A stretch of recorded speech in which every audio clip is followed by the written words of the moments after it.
Kenalkan, nama saya Jesslyn dan teman saya Gabriel. Di sini kami akan mewakili kelompok kami untuk mempresentasikan hasil diskusi kami untuk penugasan ujian tengah semester dari mata kuliah manajemen dan proses bisnis. Di sini kelompok kami membahas mengenai Garuda Indonesia.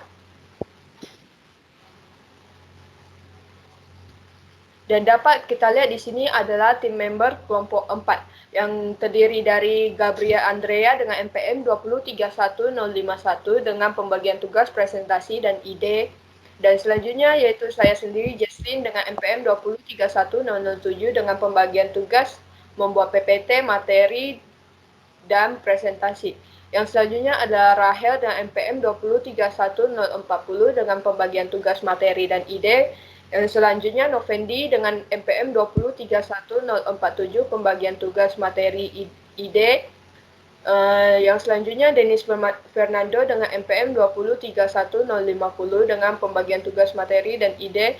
Yang selanjutnya, yang terakhir adalah Anthony Halim dan NPM 2031056 dengan pembagian tugas, materi, edit video, dan ide.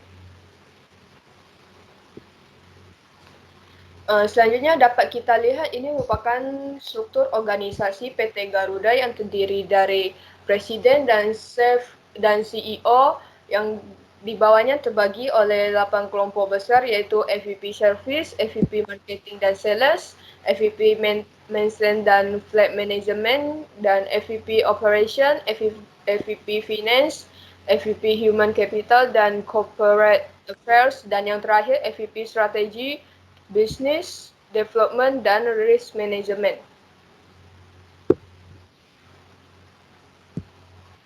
Selanjutnya adalah sistem tata kelola di PT Garuda Indonesia Tbk.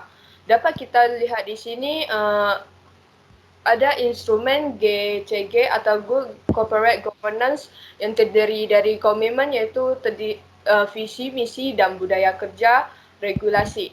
Yang terbagi menjadi dua iaitu mekanisme kerja dan pengendalian. Di pengendalian terdapat etika bisnis, etika kerja, PKB, whistleblowing system, pedoman gratifikasi dan LHKPN, dan pengelolaan benturan kepentingan. Selanjutnya ke mekanisme kerja, yaitu anggaran dasar, kebijakan tata kelola perusahaan, board manual dan piagam, RJPP dan RKAP, manual prosedur, dan work instruction unit. Dari tiga ini merupakan instrumen GCG dari PT Garuda Indonesia. Dan selanjutnya ada organ pendukung yaitu terdiri dari komite komisaris, internal audit, corporate secretary, komite direksi, dan unit kerja lainnya. Yang juga terdiri dari organ utama yaitu RUPS, Dewan Komisaris, dan Direksi. Dan di sini mereka memimpin untuk pertumbuhan dan keuntungan PT, serta peningkatan nilai pemegang saham dan keseimbangan kepentingan stakeholders. Selanjutnya, demi menerapkan good corporate governance, maka Dewan Komisaris, Direksi, dan seluruh karyawan PT Garuda Indonesia (Tbk) dan anak perusahaan berkomitmen untuk tidak menerima atau meminta hadiah bingkisan atau pemberian dalam bentuk apapun dan dalam kesempatan apapun, termasuk dalam kaitannya dengan hari raya keagamaan atau hari besar lainnya dari seluruh pemangku kepentingan dan pihak-pihak lain yang berhubungan dengan PT Garuda Indonesia dan anak perusahaan. Selanjutnya akan dipresentasikan oleh Gaby. Baiklah, saya akan melanjutkan presentasi dari teman saya Jesslyn. Saya akan membahas bentuk usaha dan legalitas. Nah, pada tanggal 11 Februari 2011, Garuda Indonesia secara resmi menjadi perusahaan terbuka yang terdaftar di Bursa Efek Indonesia dengan kode emiten saham GIAA. PT Garuda Indonesia atau Persero Tbk merupakan badan usaha milik negara atau BUMN yang bergerak di bidang jasa angkutan udara. Anggaran dasar pendirian perusahaan berupa Akta Nomor 137 tanggal 31 Maret tahun 1950 dari Notaris Raden Kadiman yang kemudian disahkan melalui keputusan Menteri Kehakiman Republik Indonesia nomor JA 5/12/10 tanggal 31 Maret 1950. Bentuk Garuda Indonesia sebagai perusahaan negara berubah menjadi Persero pada tahun 1975 dengan dasar Akta Nomor 8 tanggal 4 Maret tahun 1975. Perubahan anggaran dasar kembali terjadi beberapa kali. Terakhir pada tanggal 17 Mei 2018, yaitu Akta Nomor 35 dari Notaris Aulia Taufani SH MKN. Bentuk Badan Usaha Garuda Indonesia dengan bantuan cloud computing. Cloud computing atau komputasi awan merupakan gabungan pemanfaatan teknologi komputer dalam suatu jaringan dengan pengembangan berbasis internet yang mempunyai fungsi untuk menjalankan program atau aplikasi melalui komputer-komputer yang terkoneksi pada waktu yang sama. Melalui pemanfaatan IT berbasis cloud computing, menjadikan Garuda Indonesia menjadi salah satu BUMN pertama di Indonesia yang memanfaatkan teknologi terbaru ini. Nah, di sini kita akan melihat corporate culture-nya.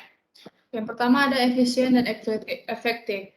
Insan PT Garuda Indonesia senantiasa melakukan tugas yang diembannya secara teliti, tepat, dan akurat dalam waktu sesingkat mungkin, dan tenaga serta biaya seefisien mungkin tanpa mengorbankan kualitas.